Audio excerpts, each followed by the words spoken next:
Amina was like many young women in her early 20s. She was kind, soft-hearted, and had big dreams. She believed in love and finding someone who would complete her. But somehow, her heart was always breaking. It started with small things: a kind message, a compliment, a long conversation late at night. And before she knew it, her heart would become attached. She would think, maybe this is the one. She would start making dua, imagining a future, building castles in the sky. But those castles, they kept collapsing. Every time, the story would end the same. The person would lose interest, or they weren't serious, or they were simply not who they pretended to be, and Amina would be left alone, again, confused, broken, and tired. She began to wonder, why do I fall in love so easily? Why does my heart get attached so quickly and hurt so deeply?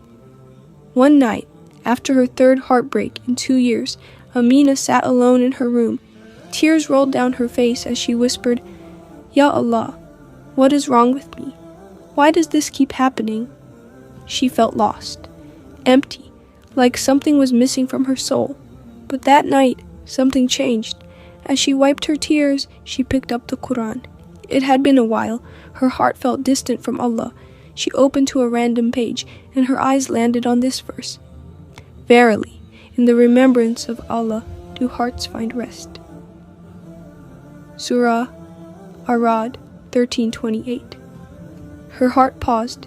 She read it again and again. It was as if Allah was speaking directly to her. That was it. Her heart wasn't just falling in love with people. It was falling in need of something to fill the emptiness. And she kept trying to fill it with love from people instead of love for Allah. From that night on, Amina made a decision. She would stop chasing people. She would start chasing Allah. She began waking up for tahajjud, even if it was just 10 minutes before Fajr. She made dhikr every morning. She started wearing hijab with love instead of pressure. She prayed every salah on time, even when she was tired. And slowly, her heart began to heal. She didn't fall in love so quickly anymore, not because she became cold, but because her heart was already full. She understood now. Love from people is a gift, not a purpose. And when you fill your heart with the love of Allah first, you no longer accept anything that brings you further from Him. A year later, something beautiful happened. A good man came into her life through halal means. He was respectful, sincere, and he asked for her hand in marriage through her family. There were no games, no false promises, no hidden intentions, just honesty, clarity, and peace. And Amina smiled. She realized, when you stop rushing and start trusting Allah, He writes your love story better than you ever could. Ending message. To every heart that keeps falling and breaking, maybe it's not love you're missing, maybe it's Allah, and when you find Him, everything else will find you.